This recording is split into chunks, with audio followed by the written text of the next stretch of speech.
quiet, walled patch of grass in the middle of an Irish housing estate is set to reveal the latest disturbing chapter in Ireland's mother and baby home scandal. In the town of Tuam, over 200 kilometers west of Dublin, significant quantities of human remains have been identified. Local historian Catherine Corliss discovered the unmarked mass burial site that led to an Irish commission of investigation into the so-called mother and baby homes. This whole site and this whole area is a tragedy that I came across and researched from the start, and it's going on for about 12 years now since I really started. The land, attached to a home run by nuns between 1925 and 1961, was left largely untouched after the institution was knocked down in 1972. Excavation crews are set to seal off the site before beginning the search for remains next month. There are so many babies, children just discarded in this area.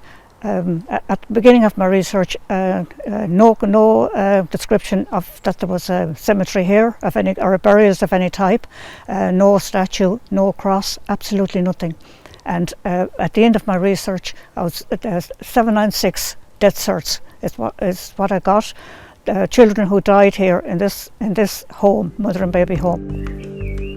In 2014, the now 71-year-old produced evidence that 796 children, from newborns to a 9-year-old, died at Tuam's mother and baby home. Her research pointed to the children's likely final resting place, a disguised septic tank discovered in 1975. I was just begging for an excavation, take the babies out of this sewage system and give them a decent Christian burial, which they were denied. And I will emphasise that all these babies and children were baptised, but still the church turned a blind eye, that it just didn't matter, they were illegitimate. That's the stance that they took. When I started this, it was quite simple, it was wrong, and nobody wants to listen. So this is justice, and it's right. We're righting the wrongs, and maybe a future Ireland will see that this must never happen again. It was only in 2022 that legislation was passed in Parliament enabling the excavation work to start at Tuam. In findings published in 2021, the Commission of Investigation found disquieting levels of infant mortality at the institutions. The state-backed inquiry sparked by the discoveries in Tuam found that 56,000 unmarried women and 57,000 children passed through 18 so-called mother and baby homes over 76 years.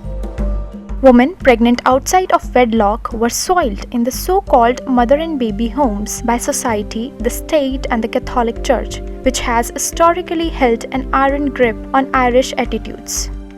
Homes were run in various ways, some funded and managed by local health authorities and others by Catholic religious orders. Analysis at the Tuam site in 2016 and 2017 identified human remains in underground cavities. An underground tunnel from the back of the home to that site where was public storage for the town of Tuam, and that's where I think that's where it was put, yeah. And it was no thing to do to a human being, like, you know, it's Catholic Ireland. Beggar's belief. So why the Catholic would do that to another Catholic, it's unreal. For Anna Corrigan, who was in her mid-50s when she learned that her late mother gave birth in secret to 2 boys, John and William, in Tuam. As no death certificate was ever issued for William and John's death was not medically certified, the few official documents Corrigan has been able to access have left her with more questions than answers. Justice Irish style, we have to battle all the time to get something done. They prevaricate, they obfuscate, they make it difficult for people to get to the truth, and that's the way it's been with information and with getting this excavation underway. It's dirty little secrets in Ireland that has to be kept hidden. We have a facade around the world that actually makes us look like good, wholesome people, and we are. But there's also a very dark, sinister side, and as the homes around Ireland, and in particular Tuam, when that was uncovered, how these children were dumped into a septic tank. I mean, sentient beings with no dignity in life and no dignity in death. Kristen, it's very poignant. A team was finally appointed in 2023 to lead the Tuam site excavation, tasked with recovering, memorializing, and reburying remains recovered at the site once the work starts. My belief is if we can even find and identify a certain amount, it's not going to give us all closure.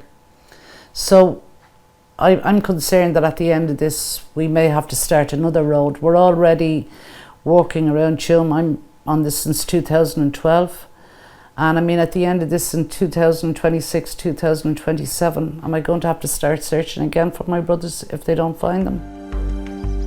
Sample DNA will be taken from people who have reasonable grounds to believe that they are a close relative.